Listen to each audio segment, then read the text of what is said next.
자, 그래서 여태까지 그 리더가 뭐고 어떻게 되고 이제 이거 또 그다음에 단계가 있고 말씀을 드렸다면 이제 조금 더 나가서 그럼 어떻게 해야 되냐? 이제 이 말씀을 좀 드릴게요. 이거는 이제 제가 그동안에 배운 걸 다 이렇게 합성을 해갖고 한번 편집해 본 그 자료인데 뭐 지금도 조금씩 이거를 늘려가고 있습니다. 7가지가 되니까 좀 많아 보여서 제가 그걸 3가지로 다시 그룹핑을 했어요. 그래서 그거를 being 이제 되는 거죠. 되는 거. 어떤 사람이 되는 거냐, being. 혹은 어떤 팀이 되는 거냐. 그 다음에 know, 알아야 되잖아요. 지식의 영역입니다. 지식. 그러니까 be는 어떤 인간성, 사람의 그 어떤 여러 사람이 모인 것들의 어떤 being, 존재. know, 지식. 그다음에 3번째 동그라미가 do, 액션이에요. 액션. 그래서 각 동그라미마다 2개 정도의 핵심 키워드를 뽑아냈고요. 근데 중요한 건 뭐냐면 이 3개 원이 다 합쳐지는 인터섹션. 그걸 7번째 미션, 비전, 코어 밸류라고 하는데 사명, 비전, 꿈 혹은 비전이죠. 비전. 이게 왜냐하면 꿈이라는 단어가 영어로 dream이라는 단어가 있고 비전이라는 단어가 있는데 2개는 완전히 다르거든요. 근데 어쨌든 그런 차원에서 이제 꿈이라는 단어는 dream이라고 생각할 수 있기 때문에 그냥 영어 비전이라고 합니다. core value, 핵심 가치. 근데 여기 이제 동그라미 차트 중에서 be, no, do에 대한 거는 여기에 대한 얘기는 널려 있어요. 널려 있어서 그거는 제가 간단하게 어쩌면 여러분이 다 아는 얘기일 수도 있고 근데 참 이렇게 보기 좋게 기억하기 좋게 정리해 놓은 거에 불과한데 이 챕터의 가장 핵심은 7번째입니다. 그거는 제가 조금 더 자세하게 설명을 드릴게요. 자, 7가지를 놓고 자, 첫 번째 리더입니다. 리더도 스킬이 필요해요. 그래서 그 리더 스킬 하는 것들이 이렇게 많은데 이제 그거에 대한 참고 문헌은 맨 밑에 풋노트에 조그맣게 써 있고요. 꽤 오래된 문헌인데 제가 몇 개 좀 추가를 하긴 했어요. 그 크리티컬 리더 스킬에 이제 이렇게 쭉 리딩을 해놨는데 위에 거하고 아래 거가 이제 조금 다른 건 위 게 조금 더 중요해요. 네. 그래서 이제 뭐 어쩌면 이게 타이틀이 왼쪽이 같아서 근데 이제 위 거도 중요하고 아래 거도 중요한데 위 게 좀 더 중요하다. 이제 이렇게 좀 보시면 될 것 같아요. 그래서 위에 보면 리더는 한마디로 전략가입니다. 전략가. strategist. 전략은 이제 병법에 나오는 단어인데 전쟁에서 이기는 방법을 연구하는 거예요. 병법. 그 병법도 master strategy, 전략. 그래서 이 전략을 하는데 가장 중요한 고서가 손자병법이에요. 손자병법. 이제 거기서 이제 굉장히 중요한 재미있는 그 전략 중에 하나가 싸움에 이기는데 싸움을 하지 않고 이기는 싸움이 최고다. 이런 얘기가 나와요. 싸워서 이기는 거는 그냥 하는 거고 또 싸워서 이기지도 못하는 거는 열등이죠. 싸우지 않고 이기는 전쟁, 싸워야 이기는 전쟁, 싸워도 이기지 못하는 전쟁 이런 게 있겠죠. 그죠? 그래서 이게 경영 전략으로 가면 경쟁해서 이기는 전략도 있지만 아예 경쟁자가 없는 시장을 창출하는 게 더 좋은 전략이에요. 그죠? 예를 들면 그런 겁니다. 그 다음에 이제 아까 말씀드린 대로 그런 리더의 어떤 역량도 있지만 또 매니저, 충분한 매니저는 반드시 돼야 되니까 매니저 위에 플러스 리더 스킬을 가져가야 된다. 그 다음에 이제 릴레이션십 빌더라는 게 자기와 그 팔로우들과의 릴레이션도 중요하지만 자기와 주위 사람, 그러니까 우리가 장사를 치면 여러 가지 그 제품과 서비스를 제공하는 우리 협력업체, 서플라이어, 또 정부, 사회, 그러니까 우리가 갖고 있는 둘러싸이는 그 소위 스테이크홀더들이 굉장히 많습니다.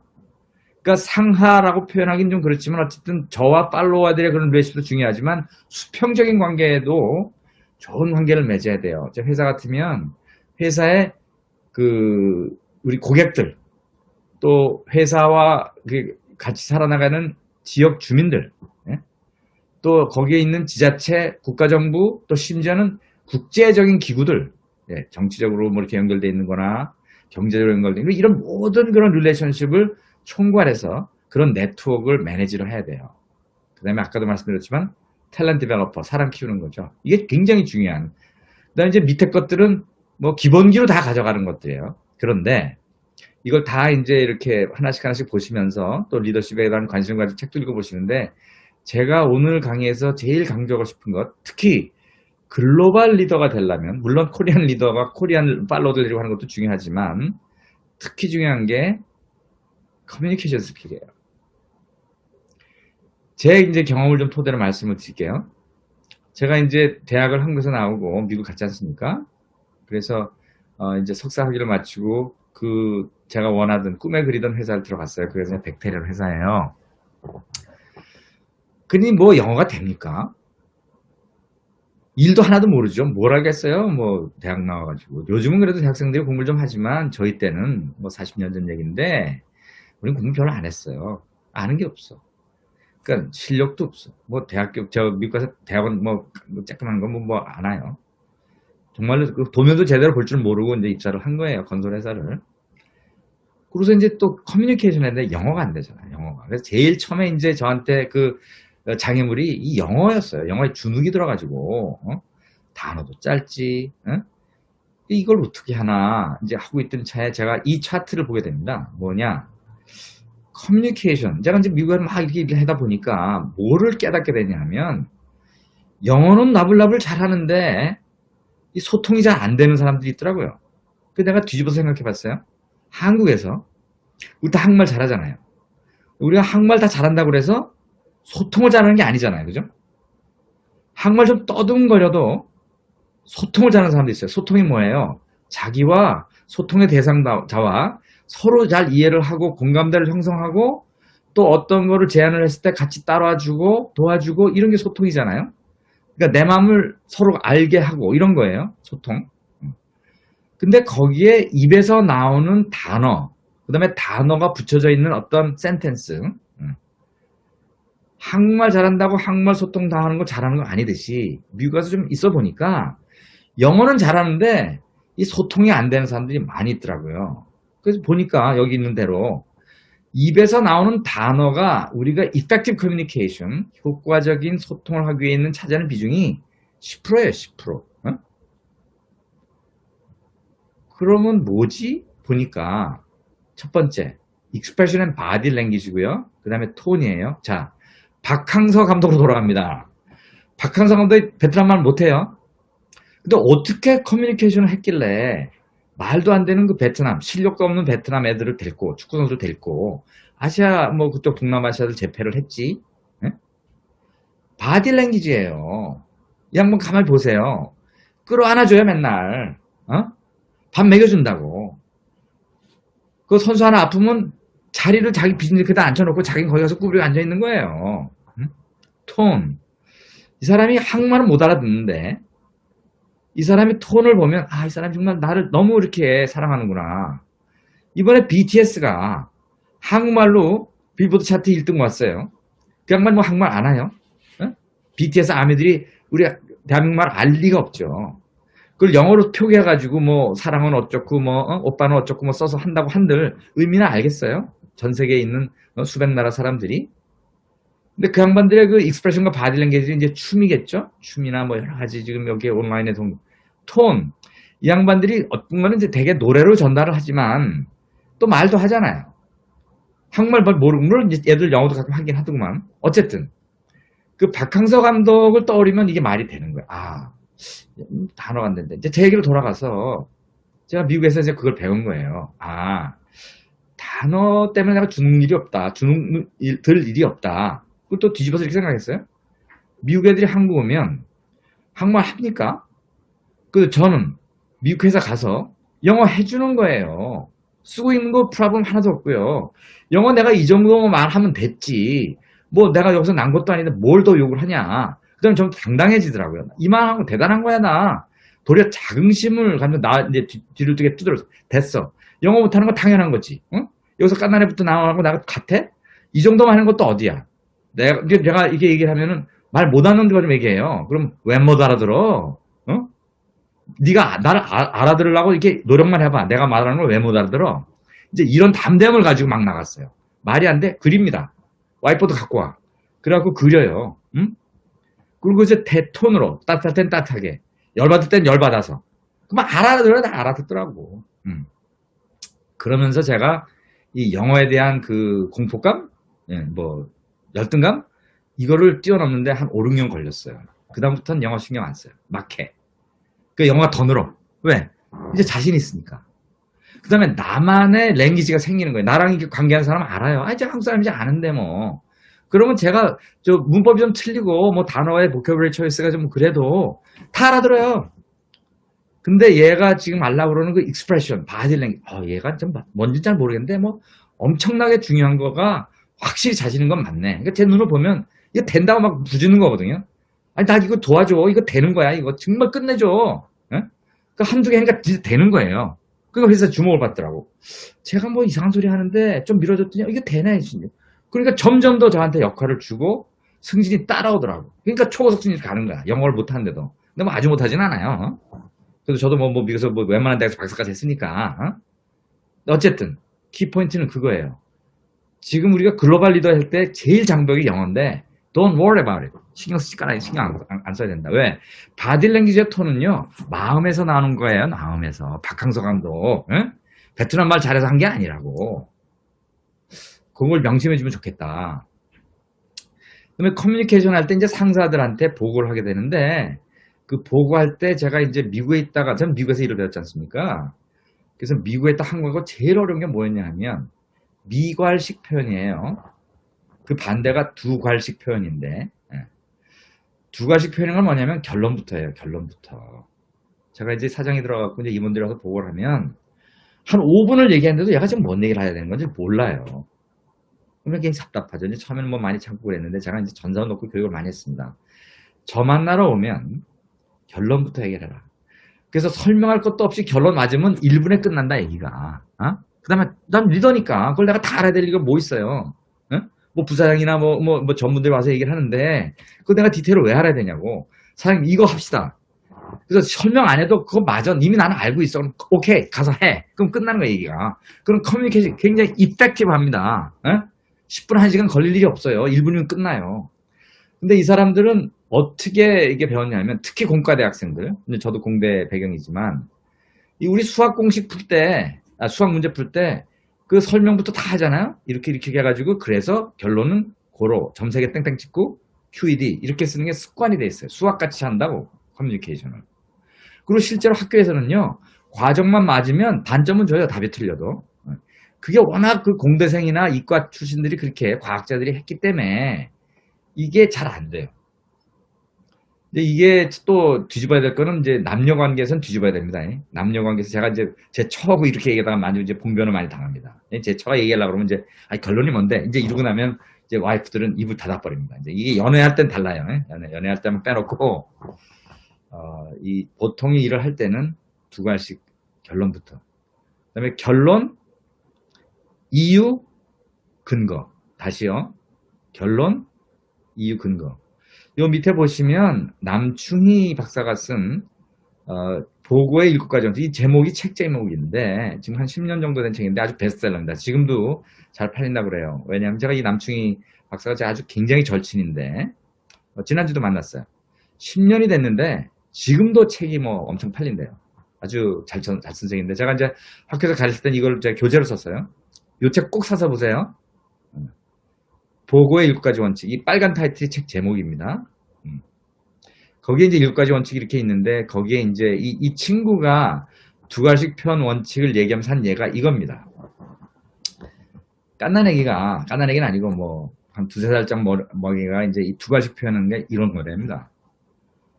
엄마 밥 줘. 그게 이제 결론이에요. 나 밥 줘. 근거. 나 배고파. 이유.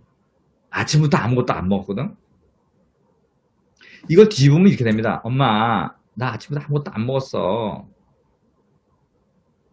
그럼 엄마 그래서 안 먹어서 뭐 아파다는 얘기야 뭐야 이제 그 고민하죠. 그래서 그래 배고파. 그래 배가 고프나? 그럼 배가 고파서 어쩌라고? 뭐 밥을 달라는 얘기일 수도 있지만 아닐 수도 있어요. 나가서 우리 식당 가자 뭐일 수도 있고.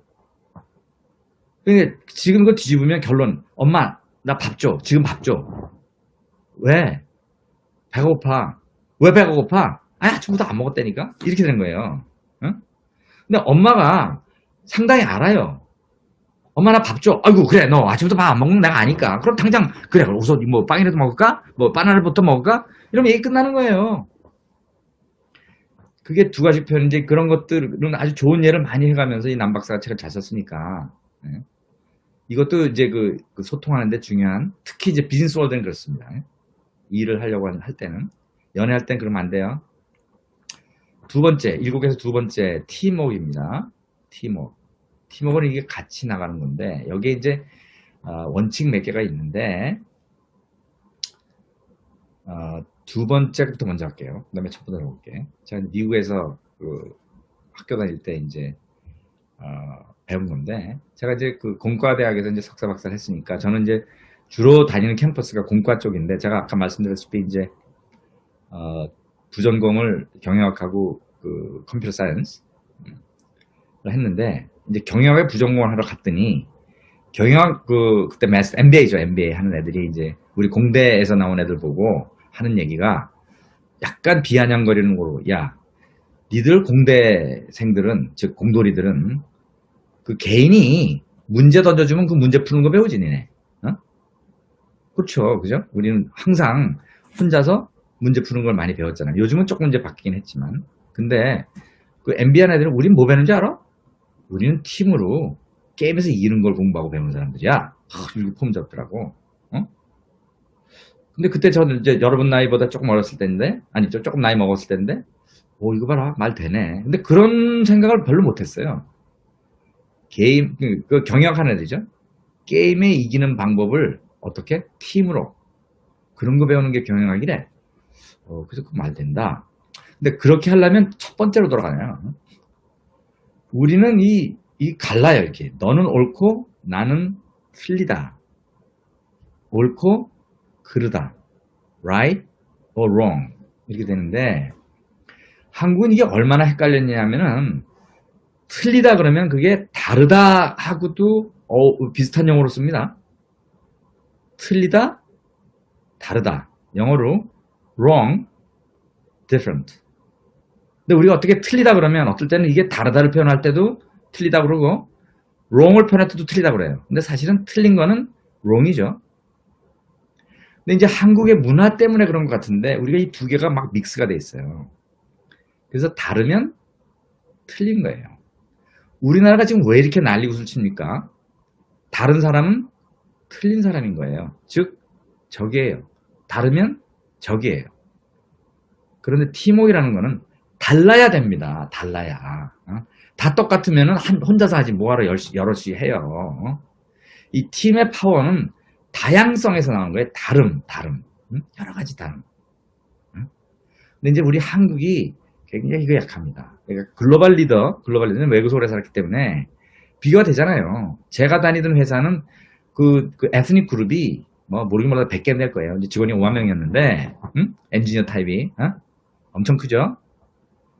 저 이제 코리안, 이런 다른 종족들이 전 세계에 있는 나라에서 다 거기 오니까 다 다르죠. 그게 그 회사의 파워예요. 달라요, 다. 여자도 많죠. 나이 많은 사람이 있고 젊은 사람도 많고 피부 색깔 다 달라요. 말도 다 달라. 물론 네이티브 그 아메리칸들도 있지만 저 같은 이민자도 엄청 많았어요. 다 달라.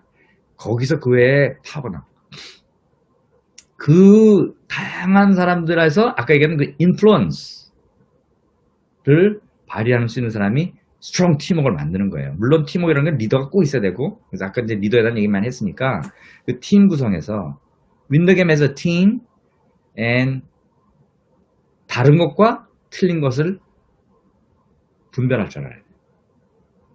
그다음 이제 그 밑에 여러 가지가 있는데 이제 한 가지만 더 하는 밑에서 두 번째 listen proactively. 그러니까 listen은 listen인데 proactively는 뭐냐면 그냥 수동적으로 그냥 reactively, proactive의 반대말이 reactively예요. reaction. 그러니까 뭐를 하면 reaction, action 하면 reaction 하잖아요. proactive라는 거는 뭐냐 하면 그 사람 입장에서 계속 생각하는 거예요. 그 사람이 뭘 할 때까지 기다리는 게 아니라 그 사람 입장에서 듣는 거예요.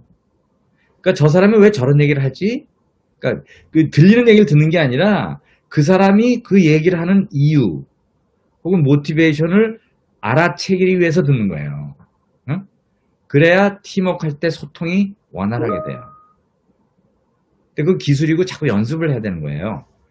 그래서 그 정도로 넘어가고요. 또 이 그 리스닝 스킬이나 커뮤니케이션 대한 스킬이 많기 때문에 그거는 여러분이 이제 책을 다시 좀 공부를 하시고요.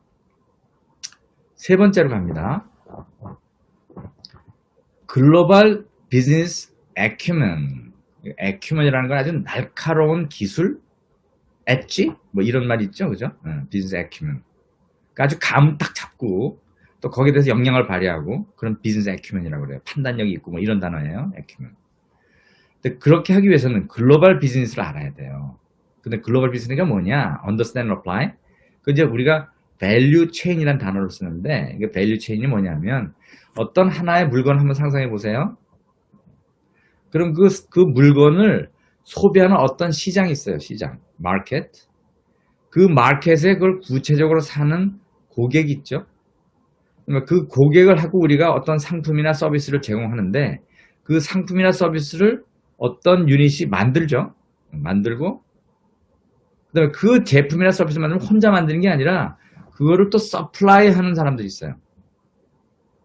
그걸 통째로 마켓, 커스터머, 그다음에 생산 주체, 그 생산을 내가 혼자 못하니까 각종 부품과 서비스를 또 제공해주는 공급자, 서플라이어. 이걸 통틀어서 밸류 체인이라고 그래요. 근데 그 밸류 체인이 글로벌이에요. 마켓이 글로벌이고요. 제가 있던 그 미국 회사는 60나라에서 건설 공사를 했습니다. 그러니까 커스터머도 뭐 by definition 60나라 뭐 이상에 있는 커스터머니까 굉장히 다양하겠죠. 그거를 생산해내고 제공해내는 그 채널도 전 세계에 깔려 있었어요. 우선 프로젝트라는 게 전 세계에 깔려 있고 그 프로젝트를 지원하는 지사가 또 전 세계에 깔려 있고 그러다 보니까 당연히 거기에 또 제품과 서비스를 제공하는 서플라이어, 뭐 우리나라 말로 뭐 하청업체, 또 뭐 용역업체, 또 제품을 또 이렇게 갖다 대는 그런 회사들, 협력업체 이런 게 전 세계에 깔려 있어요. 그걸 이해를 해야 된다. 그런 건 전체적인 그 다이내믹스. 그다음에 두 번째 그 sustainable이라는 단어가 나오는데 특히 요즘에 그 SK 관련된 기사를 보시면 SDG라는 단어가 많이 등장을 해요. 요거는 제가 이따가 오후에 강의할 때 더 많이 말씀을 드릴 텐데 일단 약자만 기억을 하시면 Sustainable Development Goal 밑에 UN, United Nations, UN에서 이제 주장하는 건데 그건 오후 강의에 더 할게요. 그 다음에 이제 세 번째 Cost and Investment, 그러니까 가격과 그러니까 비용과 투자를 가를 줄 알아야 된다. DBL은 더블 바텀 라인의 준말인데 이것도 오후에 나오니까 일단 넘겨띄고 여러분이 오늘 꼭 당부하고 싶은 것은 NPV라는 단어를 지금 혹시 아시나요? Net Present Value라는 단어입니다. IRR, Internal Rate of Return 이란 단어예요. 산업공학과에 가시면 이거는 다 배웁니다. 경제학에 가면 가장 그 경제학 그 기초에 나옵니다. 요거를 공과 학생인데도 불구하고 반드시 이해해야 되는데요. 이 책이 나오는 게 그 이제 우리 공대생이면 엔지니어링 이코노미 이런 책이 있어요. 산업공학과에는 필수로 다 가는데 제가 카이스트 교수할 때는 이거 전공을 막론하고 맨데토리로 강조를 했어요. 엔지니어링을 하는데 코스트나 인베스먼트에 대한 이해를 못해요. 투자 개념도 없고 계산할 줄도 몰라요. 우리가 무슨 여러 가지 여러분이 뭐 전기나 뭐 구조나 기계나 화공에서 건축에서 공학적인 건 많이 스트레스 어널리시스 같은 건 많이 하는데 경제학, 경영학에 있는 기본 공식들을 몰라요. 그럼 왜 그러냐? 소통이 안 돼요. 글로벌 비즈니스 하려면. 그래서 그런 거는 꼭 여러분 대학 졸업하기 전에 산업공학과나 경제학에 가서 그 NPV라는 거 하는데 이거는 정말 하루만 하면 책만 보면 금방 알 수 있는 아주 굉장히 간단한 수학 방정식인데 수학 방정식보다도 더 중요한 건 개념이에요. 그래서 그걸 좀 이해를 하시고요. Diversity. 아까 팀워크 할 때 얘기했죠. 다양성인데요. 이게 이제 그 다양성이라는 게 팀워크에 필요하다는 건데 그럼 그 다양성은 또 어떻게 또 배우냐? 그러면 여기 가장 중요한 게 글로벌 비즈니스는 에스닉 다이버시티예요. 뭐 별의별 사람들이 돌아서 같이 팀워크를 이루는데 그 사람들을 이루려면 그 사람들의 모국의 여기 있죠? History, Belief, Language, Behavior, Religion, Arts, Food, Music, etc. 이게 문화예요. 역사고 종교고 이걸 알아야 그 사람의 문화를 이해하고 그 사람의 문화를 이해해야 그 사람의 행동이나 언행이나 생각을 이해할 수 있어요. 네? 그래서 내가 여러분한테 오늘 여기서 강조하는 것은 여행 많이 다니시라. 근데 여행을 그냥 뭐 멋있는 거 보려고 그러지 말고 여행 가시면 그 나라의 역사와 문화와 종교와 음식과 음악, 미술 이걸 보시고 그것도 봐서 뭐 하려고. 그래서 그 토양 위에 그 나라 사람들은 이런 성향이 있구나. 한국 사람들이 고유한 역사와 신념과 언어와 행동 양식과 종교와 이게 다 있어요. 어? 지금 K-뮤직이 뜨는 이유가 있다고. 여기에 다 이게 있어요. 우리나라 사람들은 수천 년 동안 춤을 잘 추는 민족이었어요. 우리는 어디 가나 노래를 합니다. 근데 다 그렇지가 않아요. 어? 전 여러 나라 다녔거든요. 저도 뭐 수십 나라 다녔는데 우리나라처럼 그렇게 흥하게 춤추고 노래하고 그냥 판 벌리는 민족이 많지가 않아요. 가깝게 일본만 보세요. 옆 나라인데 안 그래요. 조금은 하죠. 근데 결이 달라요. 중국 말할 것도 없고요. 어? 비슷한 나라만 봐도 많이 다릅니다. 여기서 BTS가 딱 싸게 트는 이유가 있어요. 응? 근데 그게 우리나라만 그런 게 아니라 인도 사람, 중국 사람, 뭐 일본 사람, 뭐 영국 사람 다 그 나라의 고유한 문화의 배경에서 다이버시티 이런 것들 이해해야 되거든요. 그래서 학교 다니실 때 많이 여행 다니시고 여행 갔을 때 멋있는데 사진만 찍지 말고 박물관 가고 음악을 듣고 음식을 먹어보고 그 사람이랑 정말 팔 걷어 붙이고 알아내서 이 사람들이 이렇게 말하고 이렇게 생각하는 게 이유가 있구나. 뭐 인도 사람 뭐 어떻고 뭐 중국 사람 어떻고 욕하지 말고 그 사람들도 우리 보면 욕할 거 많아요. 한국 사람들. 응? 그래서 그런 차원에서 세 번째 존경을 해라. 그 유구한 역사를 가진 지금 보면 벨본이 없는 인도 대단한 나라입니다. 중국은 어떻고요. 우리가 죽일 놈 살릴 놈 해도 일본 사람들도 배울 거 많아요. 리스펙트. 네 번째, 우리를 좀 제대로 알아야 돼요. 대한민국 사람. Who are we? 예? 우리도 굉장히 아주 유니크한 민족이거든요. 여기 써있죠. Unique history. 지정학적으로 또 얼마나 복잡한 나라입니까? 이 대강국에 그냥 둘러싸여가지고 그래도 죽지 않고 지금 수천 년을 버텨왔잖아요. 그렇게 한 동인들이 있어요. 희한한 민족이에요. 대한민국이. 자랑스러운 민족이에요. 그래서 마지막으로 우리의 생각의 퍼스펙티브를 바꿔야 돼요. 저 코리안 센트릭, 한국 중심으로 보면 이제 한국에서 살다 보면 그렇게 돼요. 자연스럽게. 근데 저같이 바깥에 오래 살았기 때문에 저는 코리안 센트릭이 아니라 인터내셔널 센트릭, 글로벌 센트릭으로 한국 사람 보면 여러 가지 다양한 모습이 보여요. 그걸 바꿔야 됩니다. 제가 농담처럼 하는 얘기가 코리안 센트릭 가장 대표적인 게 뭔지 아세요? 우리는 열등의식이 있는 나라는 꼭 놈을 붙여요. 양놈, 떼놈, 외놈, 뭐 미국, 유럽, 양놈, 중국, 떼놈. 이건 뭐 옛날부터 수백 년 전부터 하던 얘기입니다. 외놈, 특히 그 일제 왜 그랬어요? 다 우리보다 안 나라들였어요. 더 강대국이었다고. 그러니까 그 사람들을 한편으로는 비양을 하면서 한편으로는 코리안 컴플렉스예요. 왜 그러냐? 코리아 중심으로 보기 때문에 그래요. 이거를 글로벌 감각으로 또 에이시안, 동아시아 감각으로 이렇게 보면 다 이게 어떻게 보면 한 커뮤니티예요. 상당히 많은 걸 동요하죠. 일본가나 중국가나 다 한자 보잖아요. 그죠? 그 퍼스펙티브 바꿔야 된다. 그러면 다이버시티가 보이고 그러면서 글로벌이 되는 거예요. 네 번째, 테크니컬 스킬 이렇게 써 있는데 여기 이제 여러 가지가 있는데 여기 두 번째 보시면 이코노믹 컨시더레이션 아까 말씀드렸어요. 이거가 있는지 없는지 어떻게 하냐? NPV라는 단어를 이해하면 돼요. NPV. 물론 이제 그거 하면서 뭐 IR이 여러 가지가 나오는데 그거는 엔지니어링 이코노믹스를 꼭 들으세요. 그러면 다 돼요. 학교 다 있어요. 산업공학과 있는 데도 있고 없으면 경제학 가시면 됩니다. 이코노믹스. 그 다음에 두 번째 제가 강조한 첫 번째 거예요. 멀티디스플리너리 프로블럼. 이제 여러분이 다 전공이 있을 거예요. 뭐 건축과, 토목과, 기계과, 전기과, 화학과 뭐 등등 다 있죠. 뭐 산업과 뭐 제가 뭐 뺀트린 거 있지만 하여간. 근데 엔지니어링도 이제는 단과 갖고는 안 돼요. 그래서 저도 토목과 출신이지만 화공, 기계, 전기, 뭐, 이런, 뭐, 제가 그랬잖아요. 제가 이제, MBA 부전공에 컴퓨터 사이언스까지 했다고. 그게 벌써 몇십 년 전 얘기입니다. 제가 80년대 그렇게 했으니까. 이 멀티디스플리니가 우리 엔지니어링 간의 디스플린뿐만이 아니라, 우리 칼리지 간의 디스플린, 인문학, 역사, 종교, 철학, 경영학, 경제학 등등 다 할 수는 없죠. 그러나, 이렇게 폭을 넓혀가지고, 멀티디스플리니, 크로스 펑셔널 뭐 이런 단어를 많이 하게 되는데 이제 그쪽에 관심을 가지고 폭을 넓혀야 됩니다. 제가 카이스트 우리 그 학생 이번 수강생이 카이스트가 있는지 모르겠는데 그 카이스트의 장점이자 약점이 그 사이언스 앤 테크놀로지 스쿨이잖아요. 그밖에 몰라. 인문학이 없어. 있긴 있는데 굉장히 약해요. 그러다 보니까 우리 카이스트 출신들, 공대 출신들 in general 뭐 대학을 막론하고 굉장히 이 시야가 좁아요.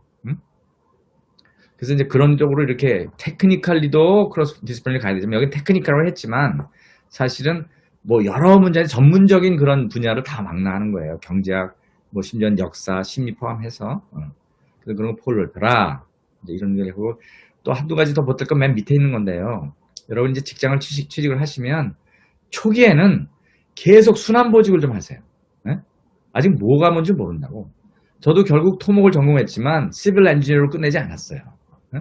결국 경영으로 갔다가 회사 경영진으로 가고 엔지니어링만 해도 제가 뭐 화공서부터 기계까지 뭐 짜금짜금 안 한 게 없어요. 그 다음에 두 번째는 밑에 두 번째 건데 가장 현장에 가까운 데 가서 일을 시작하는 게 최고입니다.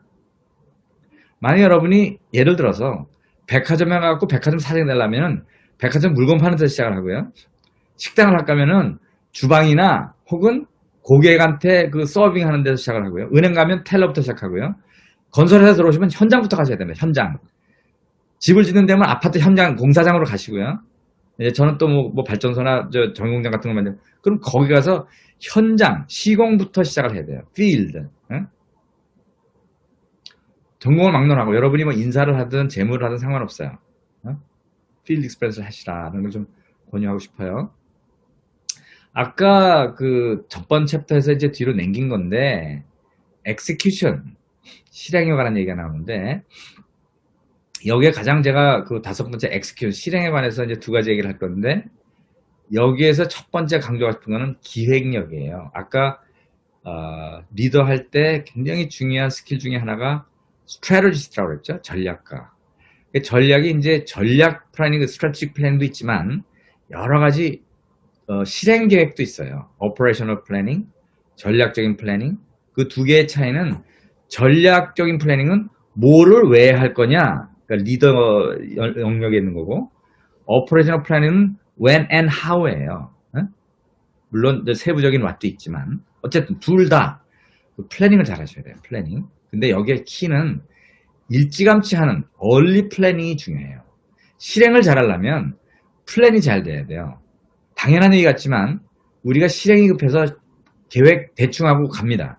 예를 들면 집 짓는데 빨리 지려고 그러니까 도면을 엉성하게 만들고 도면을 엉성하는 것은 고사하고 그 도면이 왜 그렇게 도면이 만들어지는지 그게 다 플래닝이에요. 왜 여기다 져야 돼? 왜 이렇게 져야 돼? 왜 매칭을 올려야 돼? 이게 스트래티직 플래닝이에요.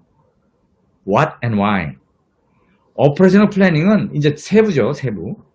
근데 왜 여기에 매칭을 올려야 돼? 그런 계획도 대충 하고 여기보다 다른 데가 있을 수도 있는데 급하니까 갑니다. 그냥 여기다 줘. 또 이렇게 줘. 그리고 바로 시공 가요. 예? 그게 얼리 플래닝이 약해갖고 가면 결국 다 끝내놓고 보면 또 뜯어 고쳐야 돼. 적고 보니까 여기가 아니야. 딴 데 갔어야 돼. 뭐 이런 실수 많이 한다고. 그래서 실행을 잘하려면 실행보다 기획을 잘해라. 이제 이런 얘기예요. 특히 이제 프로젝트 매니지먼트 가면 이제 이런 얘기를 많이 하죠. 그 다음에 이것도 이제 아까 얘기했는데 그 파레토 프린시플, 영어로 이제 그대로 보면 파레토 프린시플인데 뭐 조금 더 유창하게 하면 파레토 프린시플이라고 합니다. 파레토. 이거는 간단합니다. 혹시 들으셨는지 모르겠지만 20-80 룰이에요.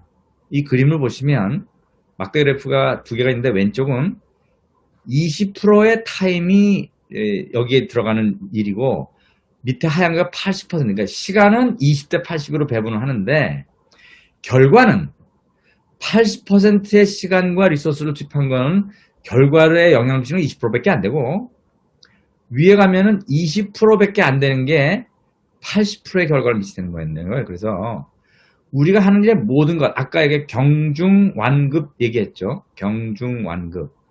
이런 게 다 100가지가 있는데, 그 중에서 그 100가지 일 중에 vital few, 이 100가지 일, 혹은 10가지라고 합시다. 10가지 일 중에 두세 가지가 결국 전체적인 성패를 갈른다는 거예요.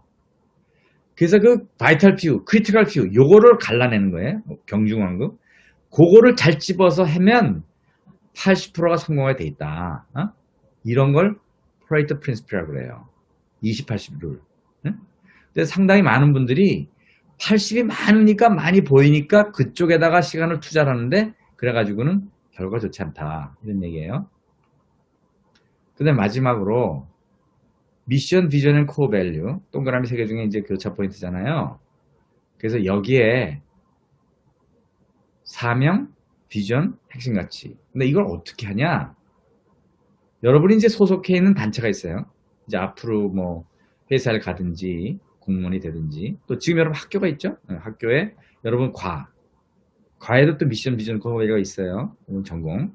여러분 동아리도 있어요. 여러분 가족도 있을 수 있어요. 그 다음에 그거를 우선 이해를 해라. 너는 그다음에 우리 국가도 있습니다. 국가가 갖고 있는 고유한 역사적인 그런 사명이 있을 수가 있어요. 지금 시대에서. 요즘에 우리 그 코로나 오면서 대한민국이 확 떴죠. 그죠? 방역으로. 그러면 글로벌리 대한민국이 지금 이 방역 체계의 아주 베스트 프랙티스를 전 세계 전파하고 이 코로나 없는 세상을 만들고, 그러기 위해서는 우리가 정말 있는 거 나눠주고 이런 것들이 우리 대한민국 그 국가 관점에서 가능한 거예요. 이 시대에, 이 코로나 시대에. 예를 들면. 그 다음에 너는 또 뭐니? 너는 소명이 있니? 목적이 있니? 그래서 꿈이 뭔데? 그런 거를 드라이브하는 밸류는 또 뭐니? 그 다음에 이 두 가지를 얼라인 한다고 그래요. 얼라인. 자동차 바퀴가 이렇게 4개가 있는데, 그걸 얼라인먼트라고 하는데, 바퀴는 하나는 왼쪽으로 가고 앞바퀴가, 하나는 오른쪽으로 가면 차가 제대로 가겠어요? 바퀴가 똑바로 이렇게 나란히 서야죠. 그래서 앞바퀴, 뒷바퀴가 하나는 오가니제이션, 하나는 나라면, 마치 엔진이 프론트 휠도 있고 뭐 리어 휠도 있는 것처럼 하여간 이 두 개 같이 가는데, 이게 얼라인 돼야 된다. 얼라인 between the two above. 즉 당신 속에 있는 그런 공동체, 조직, 나라, 회사 및 내 거 이렇게 잘 이렇게 나라를 쓰면 그럼 굉장히 좋다. 성공한 리더가 되려면. 그래서 결국 이렇게 되면은 목적, purpose, 뭐 미션이라고 할 수도 있고 이런 거가 이제 잘 정의가 되면서 행동이 따라와요. 즉 신념에 따라 행동하게 되고, 행동이 하다 보면 또 신념이 형성도 되고 바뀌기도 해요. 제가 이제 살아온 인생을 돌아보니까 제 인생이 그렇더라고. 그래서 요거에 관련해서 동영상을 하나 보여드릴까 해요. 이분은 유니레버라는 아주 글로벌 컴퍼니, 이 회사가 이제 옛날에는 위생용품, 뭐 비누, 샴푸, 이런 거 회사. 그 다음에 음식, 숲. 이제 이따가 이 양반 간단한 얘기가 나오는데, soap and soup 이런 단어가 나와요. 비누와 숲. 우리 먹는 그냥 캠벨숲 같은 거. 이게 옛날에 이 회사가 상징하는 제품들인데, 이제 그런 유래 갖고 이 회사가 만드는 제품이 뭐 말도 못하게 많고, 유니레버 그룹 안에 있는 산하 회사가 또 수십 개입니다. 아주 세계적인 기업이에요. 이 세계적인 기업에 그 인도 출신 사람이 체험은 아니고 CEO까지 갔어요. 지금. 그래서 이 양반 이름이 해리시 맨와이라는 사람인데, 이분이 테드에 가서 자기 회사 얘기도 하고 제 이야기를 한 건데, 그 중에 일부를 뽑아낸 건데, 그 밑에 이제 자막이 나오니까 앞에는 조금 이제 그냥 지나가고, 이제 자기 얘기를 할 때 요장표가 이 사람한테는 어떻게 적용이 되는지 한번 들어보세요. It is going to be to redefine the new business models, which understand that the only license to operate is to combine these things. And for that, you need businesses that can actually define their role in society in terms of a much larger purpose than the products and brands that they sell. And companies that actually define a true north, things that are non-negotiable, whether times are good, bad, ugly, doesn't matter. There are things that you stand for. Values and purpose are going to be the two drivers of software that is going to create the companies of tomorrow. And I'm going to now shift really to talking a little bit about my own experiences. I joined Unilever in 1976 as a management trainee in India. And on my first day of work, I walked in and my boss tells me, "Do you know why you're here?" I said, "I'm here to sell a lot of soap." And he said, "No, you're here to change lives. You're here to change lives." You know, I thought it was rather facetious. We're a company that sells soap and soup. What are we doing about changing lives? And it's then I realized that simple acts like selling a bar of soap can save more lives than pharmaceutical companies. I don't know how many of you know that 5 million children don't reach the age of 5 because of simple infections that can be prevented by an act of washing their hands with soap. We run the largest hand washing program in the world. We are running a program on hygiene and health that now touches 500 million people. It's not about selling soap. There is a larger purpose out there. And brands indeed can be at the forefront of social change. And the reason for that is when 2 billion people use your brands, that's the amplifier. Small actions can make a big difference. 자, 지금 그 유니레버 CEO 얘기를 들으셨는데, 이제 제 얘기도 간단히 하고 이제 챕터를 마칠게요. 아까 말씀드린 제가 20대 좀 넘어가고 그냥 미국 갔어요. 그래갖고 이제 공부하고 석사 박사 하고, 그 정말 제가 꿈에 그리던 회사에 들어가서 40대 초에 그 좋은 회사에서 제가 부사장으로 승진합니다.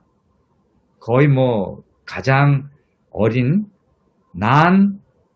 코케이션, 그러니까 유색, 으로 이제 그 100년 역사에 뭐 거의 one of the first, 굉장히 그 유례가 없는 성공을 했어요. 꿈같이. 그때 42살이었습니다. 그때 시점에서 보니까 야 진짜 성공했네. 그 촌놈이.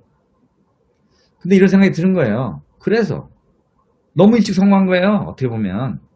꿈을 다 이뤘어요. 내가 뭐 그 회사 사장할 거는 아니고 라고 생각했거든요. 워낙 큰 회사니까 여기까지만 온 것도 기적이다.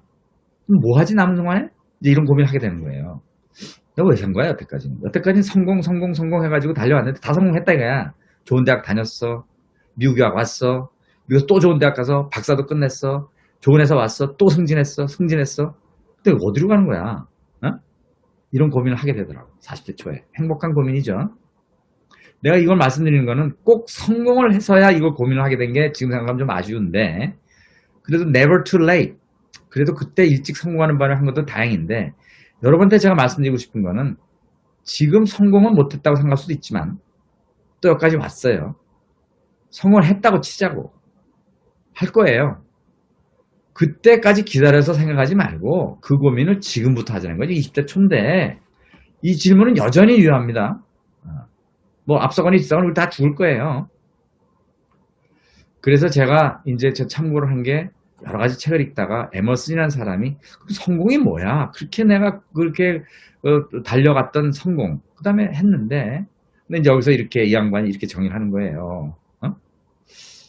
사람마다 역량이 다르다. 뭐 잘 나가는 사람도 있고 못 나가는 사람도 있지만 그게 중요한 게 아니고, 내가 태어나기 전보다 이 세상을 조금이라도 나 때문에 살기 정도로 돼서 단 한 사람의 생각에도, 내가 말고 물론 나도 포함이겠지만 행복하게 해주는 게 그게 진정한 성공이라는 게 마음에 와서 팍 닿더라고. 다 나같이 잘 풀리겠어요? 내가 이제 이런 얘기를 우리 직원들한테 많이 했죠. 그래서 제가 제 목적문, 미션 스테이트먼트, 사명문을 씁니다. 40대 초반에. 내가 여기서 혼자 잘 먹고 살 수 없겠다. 미국에 살 때 보니까 한국이 너무 안 된 거예요. 나라는 반토막이 나가지고. 그 다음에 그때만 해도 이제 글로벌이니까 여기 인재라는 거는 자기가 뭐 인도 사람이든 중국 사람이든 미국 사람이든 하여간 인재를 좀 길러내면 좋겠다. 이제 그런 연장선에서 제가 이걸 쓰고서 10년 후에 이제 교육을 해버립니다. 아예 한국 가서 하자. 뭐 미국에서 해도 되지만, 그래서 이제 한국 대학으로 간 거죠. 근데 저는 건설인이에요. 그러니까 내가 세계 경제 발전할 수 있는 건 결국은 건설이다. 근데 건설을 하는데 건설 자체를 통해서 이 사회가 더 살게 줘야 되고, 그 다음에 지속 가능한 기술 환경, 벌써 제가 그때 몇 년이에요? 30년 전 얘기야, almost. 그때 그 화두를 잡은 거예요. 지속 가능한 지구. 우리가 지금 건설인인데 우리가 지구를 부수고 있는 거냐, 지어가고 있는 거냐 헷갈리더라고요. 그래서 건설은 해야 되는데 소위 지속 가능하게 환경을 생각하면서 건설을 해나가야 되네. 30년 전에 그런 생각이 들었어요. 그래서 어쩌자고 결국 사람이잖아요. 응? 저는 이제 뭐 보시면 알겠지만 크리스찬입니다. 근데 뭐 크리스찬이든 아니든 이웃과 더불어 그들이 행복하게 살면 이건 좀 살만한 인생이네. 그러니까 여기는 제 소명은 키워드가 인재양성, 한국통일, 지구환경 건설, 그 다음에 행복한 삶. 이런 걸로 해갖고 내가 이 인생을 마치면 좋겠다라고 생각을 했어요. 그래서 이걸 쓰고서 10년 있다가 미국 사람 다 정리하고 그 잘나가는 회사에 제가 사표 던지고 한국으로 기부 들어옵니다. 그래서 이 연장선상에서 그 카이스트 제가 교수를 10년이나 했고, 그 어려운 상황에서 제가 10년 동안 또 10년이 뭐예요? 11년째 SK에서 사장과 위원장을 하면서 끊임없이 제가 머리에 두고 있는 건 인재 양성이었어요. 그래서 제가 오늘 여러분한테 강의하는 거예요. 그래서 그 미션, 비전, 그 코어 밸류, 제가 이제 이런 중에서 제 밸류가 나눔과 섬김. 섬김이라는 단어가 저한테 확 먼저 와서 닿았어요. 그래서 제가 이제 그 다빈치 코드처럼 제 암호를 만듭니다. KC는 광철의 약자예요. 영어로 쓰면 KWANGCHUL이거든요. 아니, 보니까 내가 너무 축복을 받은 거야. 근데 이 축복을 받았지? 남도 좀 축복 좀 해라. 너 혼자 뭐 잘 먹고 잘 자지 말고. Blessed, 축복받았다. To be 혹은 become a blessing. 내가 축복을 나눠줘야 되겠구나. 나누고, 그다음 어떻게 나눠? 섬겨야 되겠구나. 그래서 그것을 B2B2라고 코드를 따르면 B2BB죠, 그죠? 근데 이제 제가 이메일 같은 거 쓰려니까 숫자가 2개 필요하더라고요. 그래서 이제 제가 B2B2KC라고 이제 또 되게 그 이메일 주소가 6글자가 필요해가지고 도메인은 똑같아요. 제가 카이스트 이메일 이렇게 썼었고요. SK 쓸 때는 이렇게 썼었고요. 제가 G메일을 쓰는데 G가 또 하필이면 글로벌하고 비슷해. 구글이지만. 그래서 앞단은 똑같아요. 그래서 즉 내가 어디를 가든지 SK 가든 카이스트를 가든 둘 다 떠나든 글로벌리 B2B2를 해야 되겠구나 라는 걸 저한테 각인시키기 위해서 이메일을 이렇게 쓴 게 지금 몇십 년 됐어요. 이런 류의 이제 코어 밸류들이 있죠. 뭐 패션, 인테리티 등등. 이건 아까 그 리더십에 있는 기본 거인 많이 겹치는 단어들이라 지나갑니다. 예고. 그래서 이제 그런 거를 가지고 SDG 기억하세요? Sustainable Development Goal. 이거를 내 인생의 골과도 좀 얼라인을 하고, 그 다음에 기타 주르륵 있는 거 있잖아요. 이렇게 살아야 되겠다. 내 삶의 원칙, 행동 강령, 이런 겁니다. 그 세 번째, make others successful. Especially your supervisors and team members. 내가 리더니까, 나도 리더가 있잖아요. 뭐 내가 사장일 때 회장이 있었고, 부사일 때 사장이 있었고, 그 사람들을 성공시키자. 그게 나눔과 섬김이다. 팀 멤버스, 내 팔로워들이에요. 제가 건설사한테 직원이 7,000명이에요.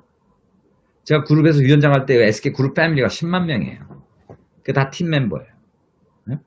물론 내 영역이 따로 있죠. 그 사람들을 성공하게 하고 행복하게 하자. 이런 게 제 행동 강령이 된 거예요.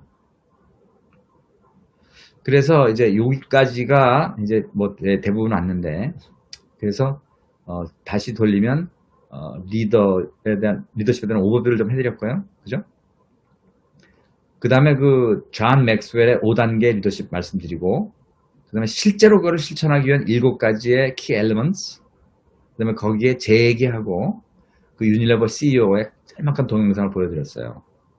이제 뭐 다음엔 뭐 한 10분 15분이면 마무리를 할 건데, 이거는 이제 그래서 새 시대가 요구하는, 제가 이제 여러분의 선배로서, 어쩌면 여러분의 그 사장님으로서, 어쩌면 여러분의 교수님으로서 만날 수 있었는데, 그 새 시대가 요구하는 리더의 모습은 어떨까? 라는 걸 한번 여러분한테 던져드릴 테니까, 한번 여러분이 이걸 한번 받아보시고, 한번 생각해 보시는 기회가 됐으면 좋겠어요. 자, 이제 마지막 챕터입니다. 말씀드린 대로 셋이다가 이번 리더상 잠깐 얘기를 해볼게요. 여기 챕터 4의 키워드는 servant leadership입니다. servant leader. 사실은 이게 좀 영어로 옥시모론이라고 하는데 이게 두 개가 좀 약간 컨플릭트하는 단어 같죠? servant 그러면 이렇게 뭔가 윗사람을 이렇게 하는 것 같고 리더라고 하면 뭐 이렇게 뭐 아랫사람 하는 것 같은데 이게 servant leader라는 어떻게 이게 반대가 되는 단어를 이제 했는데 servant라는 단어를 조금 이해를 하면 이제 우리는 뭐 종, 뭐 섬기는 사람 뭐 이렇게 해석이 돼 있죠. 이 servant와 service가 어원이 같아요. 그러니까 servant는 서비스를 provide 하는 사람이에요. 근데 그런 거가 servant leader죠. 네? 그러니까 리더, 서비스 프로바이드 하는데 리더라는 거예요. 이거를 제일 그림으로 잘 도식을 표현한 게 아래 그림인데 옛날에는 서번트 리더십 반대말이 command and control, 이게 군대를 생각하시면 됩니다. command and control, 장군이 딱 지시를 하면 그냥 상명하달, 그죠? 쫙. 그래서 여기 군대로 치면은 맨 밑에 이제 그 뭐 1등병, 2등병이 있고 중간에 뭐 대위, 중령이 있고 뭐 사단장 뭐 이렇게 있겠죠. 회사로 치면 이제 그때 옛날엔 탑이 이제 저같이 뭐 CEO나 뭐 이렇게 있고 이제 우리가 밑에 들어가서 멤버, 신입사원 들어가서 이렇게 해갖고 저 꼭대까지 올라가는 거가 이제 상상이 됐었는데 서번 리더십을 뒤집는 거예요. 그래서 CEO가 그 위에 있는 분들을 섬기는, 아까 제가 그랬죠? 제 미션 때문에 그 사람들을 성공시킨다. 그래서 멤버들을, 팀 멤버들을 어떻게 생각하면 제가 사장일 때는 우리 회사 직원 전체가 다 멤버인데 그분들을 성공시키기 위해서 내가 섬긴다. 그게 리더다. 그게 서번트 리더예요. 그 서번 리더십을 할 때 질문이 What kind of service do you provide as a leader? 라고 해석할 수가 있어요. 서번 리더십을. 근데 이게 잘못된 번역이라는 거예요. 곰곰이 뜯어보세요. 여기에 주체는 리더예요. 리더가 어떤 서비스를 제공하느냐라고 초점을 맞춰서 서번 리더십을 이해하면 이건 잘못 간다. 그럼 어떻게 해야 되는 건데 스타팅 포인트가 리더가 아니라 서번트로 시작을 해요. 서번트. 너는 시작부터 서번트였어. 그러니까 리더십의 포커스가 아니라 서번트에 포커스를 두고 서번트가 어떤 서비스를 제공하는데 그 서비스가 리더십이라는 서비스야 라고 읽어야 된다는 거예요. 금방은 그렇게 들어오진 않는데 곰곰이 생각해보면 굉장히 다릅니다. 이게 아까 리더가 뭐냐? 리더는 팔로가 있는 거다 라고 똑같은 얘기입니다. 이 퍼스펙트 확 바꿉니다. 그래서 아이덴티티가 서번 리더십의 방점은 서번트라는 데서 시작한다. 이제 이게 중요한 포인트예요. 그래서 앞으로 리더들은 여러 가지 덕목들이 필요한데 IQ는 다 아시죠, 그죠? 뭐 좀 인텔리전스가 있어야 돼요. EQ 많이 들어봤을 거예요. 감성적으로도 공감 능력이 있어야 된다. 한두 가지가 더 이제 제가 붙였는데 AQ, Adversity 그러면은 역경이에요. 역경 해결 고생해봤어? 그 난관 극복해봤어?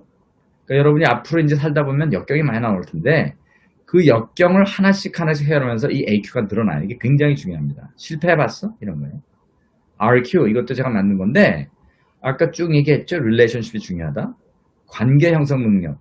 특히 엔지니어들이 아까 얘기한 것처럼 우리 혼자 앉아서 수학 문제 푸는 사람들이기 때문에 팀을 만들어 갖고 싸움에 이기는 것들은 그런 것들은 좀 약해요. 그래서 이걸 하는 거 가장 좋은 게 운동 같은 거 같이 하는 거예요. 농구도 하고 배구도 하고 축구도 하고 뭐 연극도 같이 하고 노래도 같이 하고 뭐든지 같이 하는 거 있잖아요. 동아리도 같이 하고 봉사도 같이 하고 교회도 같이 가고 예? 여행도 같이 가고 이런 걸 하면서 이건 그렇게 해봐야 역량이 형성될 게 없어요. 혼자 앉아가지고 릴레이션십을 책보고 늘릴 수가 없어요. 하다 보면 싫은 사람도 있고 뭐 마음에 안 드는 사람도 있고 근데 그런 사람들과도 어떻게든지 다 이걸 잘 그 관계를 형성해나가는 거는 많이 해봐야 돼요. 글로벌리 이걸 하려면 그 사람들을 이해해야 되니까 그래서 글로벌리 그 나라 매트닉 그룹의 문화 또 남녀 관계는 서로의 그 스타일이 있거든요. 그런 걸 알아야 RQ가 늘어난다. 근데 더해서 다섯 번째, 여섯 번째는 스피리추얼 쿼션트라는 건 뭐냐 하면 종교성이라고 하지 말고 영성이라고 그러면 되는데 가치관이라고 생각하면 좋을 것 같아요. 가치. 어? 그러니까 우리가 이모셔널 쿼션트하고는 좀 결이 다르지 않습니까? 그건 무엇? 네, 가치. 그거 그냥 SQ라고 그랬어요. 그러니까 사람이 빵으로만 먹고 살 수 없다. 돈으로만 먹고 살 수 없다. 예? 잘 먹고 잘 사는 거 외에 또 있다는 말이죠. 너 왜 사냐 하는 문제. 예? 그걸 그냥 통칭 스피리추얼 쿼션트라고 그랬어요. 이제 종교 생활하면 이런 게 조금 도움이 됩니다. 왜? 종교는 끊임없이 이런 얘기를 하니까. 철학 공부를 해도 이런 게 도움이 돼요. 심리학도 이런 문제가 좀 도움이 돼요. 그래서 우리 공과 출신들이 이런 걸 좀 공부를 해야 된다는 거예요.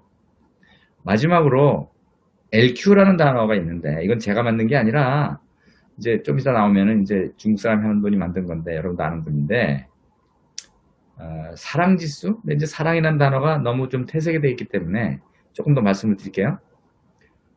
LQ입니다. LQ. LQ를 영어로 따지게 치환하면 컴패션이라는 단어가 나오는데 컴패션은 컴과 패션의 합성어예요. 컴은 아시겠지만 together라는 뜻이고요.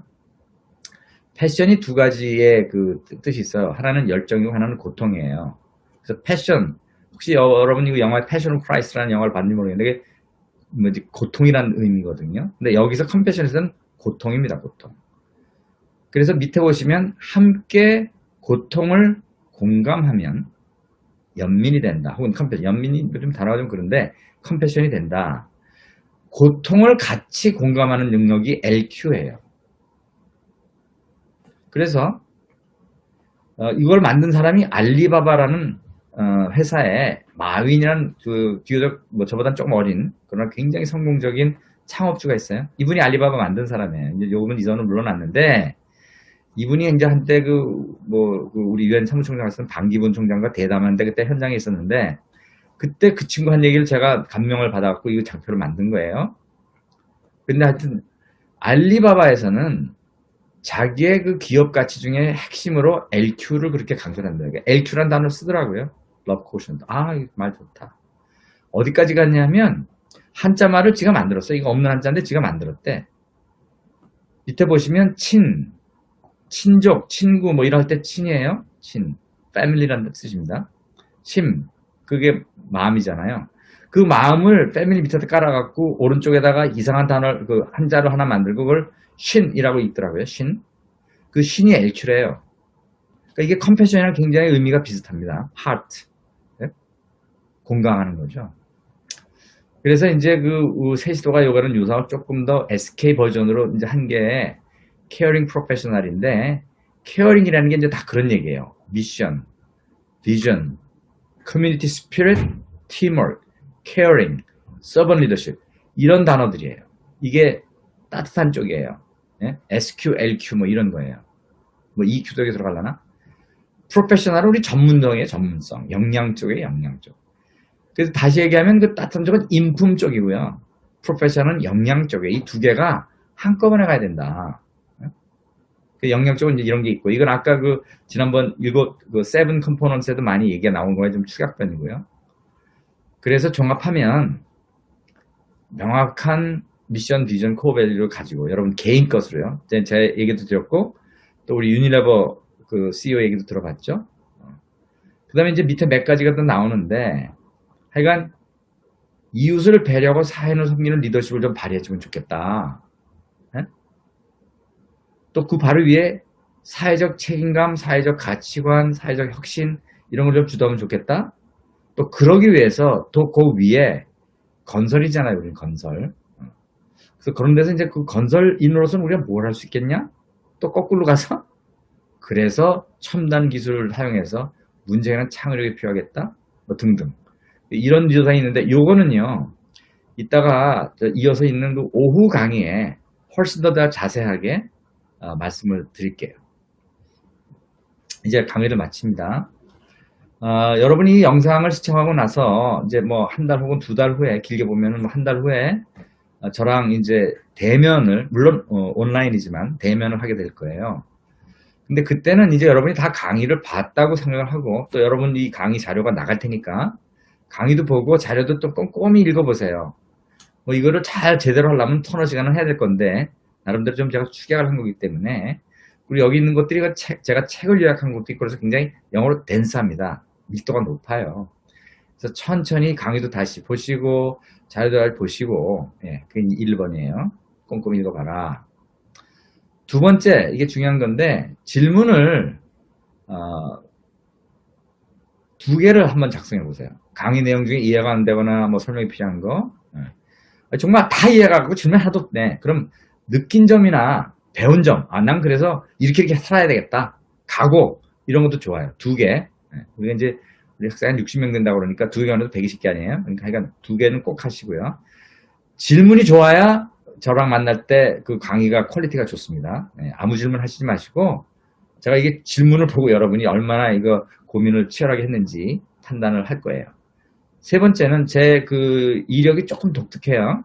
이력서를 자세히 보시면 제가 프로페셔널리 어떻게 살았는지가 대충 나오니까 이력이랑 상관없이 저한테 하고 있는 말 한 개만 해주세요. 결혼 어떻게 잘했어요? 뭐 이런 것도 오케이. 제가 이제 제처럼 오래 아주 행복하게 잘 살고 있으니까. 그래서 이렇게 하실 때 아까 제가 강의 시간에 그렇게 얘기했죠. 두 갈식으로 해라. 두 갈식. 질문부터 해라. 어떤 사람은 질문하기 전에 배경하는데 5분씩 걸려갖고 저한테 뭔 질문하려고 그러는 게 있기 때문에 뒤집습니다. 기억하시죠? 밥 주세요. 배고파요? 아침부터 굶었어요. 네? 이거 질문이에요. 그 다음에 배경, 근거 혹은 그 다음에 이유. 이렇게. 그것도 이게 연습이니까 한번 해보세요. 질문 그렇게. 그 다음에 이제 그거를 홈피에다가 1월 25일까지 올려주시면 제가 잘 정리를 해서 6월 1일에 만나가지고 토론식 강의를 진행하도록 하겠습니다. 예, 장시간 강의 들어서 감사하고 2월 1일 날 뵙기로 하겠습니다. 예, 바이.